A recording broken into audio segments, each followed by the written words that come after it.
विश्वास किसी भी काम को करने के लिए, किसी भी काम में सफल होने के लिए जो पहला स्टेप है वो होता है विश्वास।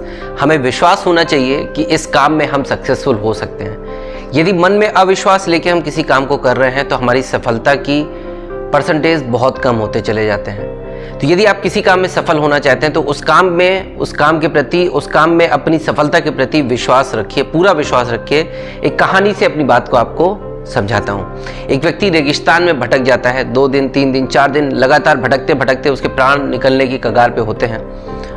जिस दिन की ये कहानी है उस दिन उस व्यक्ति को ऐसा लगता है कि अब मेरे प्राण नहीं बचेंगे। ईश्वर की तरफ देखता है कि भगवान अब मैं आपकी शरण में आ रहा हूँ, आपके पास आ रहा हूँ। भूख प्यास से उसका हाल बुरा था। भगवान से बोला, भगवान अब मैं आपकी शरण में आ रहा हूँ और अब आप ही मुझे संभालिएगा। और प्रभु अगर मैंने जीवन में कुछ भी अच्छे काम करे हो तो आज मेरे प्राण निकलने से बचा लीजिए। कुछ भी अगर मैंने जीवन में अच्छा किया हो तो मुझे जीवन दान दीजिए। ऐसा करके वो आदमी बेहोशी की हालत में आ जाता है। तभी अचानक दूर की तरफ एक उसकी नज़र पड़ती है, उसको एक झोपड़ी दिखाई देती है। वो व्यक्ति अपनी पूरी ताकत समेट के, पूरी ताकत जुटा के वापस उस झोपड़ी की तरफ चलना शुरू कर देता है। थोड़ी दूर चलता है, फिर उसके मन में भ्रम पैदा होता है कि कहीं मृग तृष्णा तो नहीं है, कहीं मेरे मन का भ्रम तो नहीं है, झोपड़ी है भी या नहीं है। लेकिन फिर भी क्या कर सकता था, अपना जीवन बचाना था, उसके पास कोई ऑप्शन नहीं था। सीधे तौर पे उसने चलना शुरू कर दिया, झोपड़ी की तरफ चलता रहा, अपनी शरीर की पूरी ताकत को जुटा के झोपड़ी की तरफ चलता रहा। थोड़ी दूर चलने के बाद फाइनली उस झोपड़ी तक वो पहुंच गया। वो झोपड़ी सच में थी, उसकी मृग तृष्णा नहीं थी। झोपड़ी पे पहुंचने के बाद जब थोड़ी सी दूर से उसने झोपड़ी उसको साफ नजर आनी शुरू हुई, फिर मन में निराशा आई, फिर मन में शंका आई कि यार यहाँ कोई इंसान दिख ही नहीं रहा, मेरा समाधान होगा कि नहीं, या मेरे प्राण अब निकल के ही रहेंगे।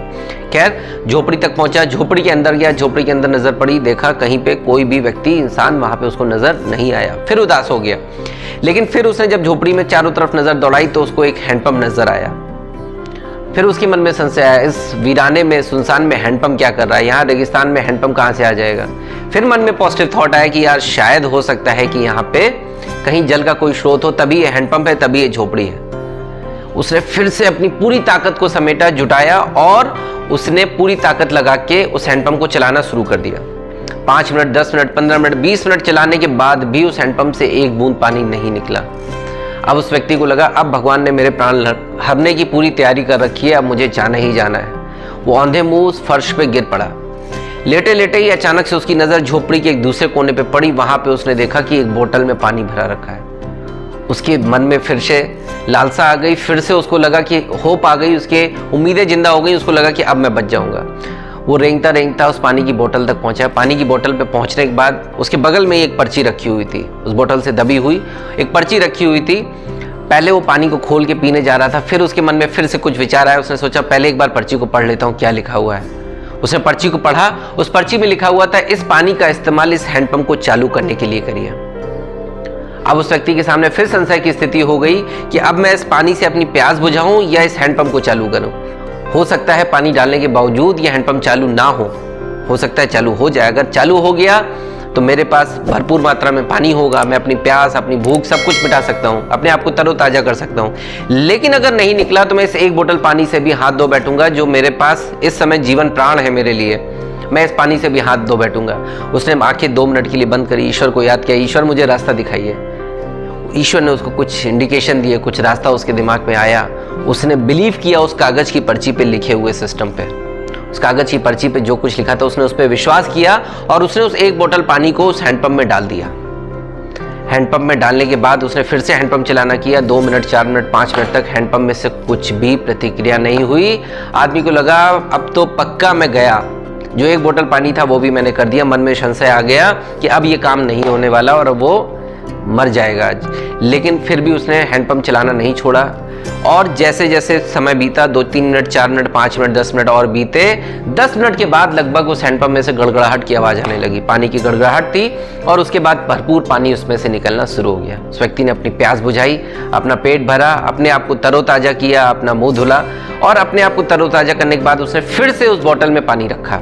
उस बोतल में पानी भरा और फिर से उस बोतल को अपनी जगह पे रख दिया और जो पर्ची उस जगह पे रखी हुई थी उस जगह पे उसने लिखा, विश्वास करिए ये काम करता है। उसके बाद उसने झोपड़ी में और जगह नजर दौड़ाई, उसको वहां पे एक नक्शा मिल गया। उस नक्शे की मदद से उसने अपना आगे का रास्ता खोज निकाला। जब वो पर्ची पे लिख के गया, विश्वास करिए कि ये काम करता है, आगे आने वाले उसके जैसे किसी व्यक्ति के लिए वो हिदायत थी कि आपको विश्वास रखना होगा इस सिस्टम पे कि ये काम करता है। तो दोस्त, आपके लिए भी यही चीज़ इंप्लीमेंट होती है। आप किसी भी नौकरी में हो, किसी व्यवसाय में हो, किसी पढ़ाई की तैयारी कर रहे हो, किसी कंपटीशन की तैयारी कर रहे हो, या फिर आप नेटवर्क मार्केटिंग बिजनेस में हो, आपको अपने काम पे, अपने एफर्ट्स पे विश्वास रखना होगा। आपको अपने मन में ये बिलीव जगाना होगा कि आप इस सिस्टम में कामयाब हो सकते हो। अगर आप इस बिलीव को जगाने में कामयाब होते हैं दोस्त, तो कामयाबी आपको छोड़ के कहीं जाने वाली नहीं है। लेकिन किसी भी कामयाबी के लिए सबसे पहला स्टेप होता है उस काम पे विश्वास रखना। तो मेरा आज आपको सजेशन यही है, आप जिस भी काम के लिए प्रयास कर रहे हैं, चाहे वो नेटवर्क मार्केटिंग हो, चाहे वो कंपटीशन की तैयारी हो, या कोई आपकी नौकरी हो, या कोई अन्य व्यापार हो, आप अपने काम में अपने फेथ को बनाए रखिए, अपना विश्वास जगाए रखिए कि आप इस काम में कामयाब होने वाले हैं। इसी के बाद अपनी बात को यहीं पे ख़त्म करता हूँ। आपको इस तरह की ज्ञानवर्धक बातें और अगर चाहिए हैं तो हमारे चैनल को सब्सक्राइब करिए, हमारे चैनल पे बने रहिए। जय हिंद, जय मारम।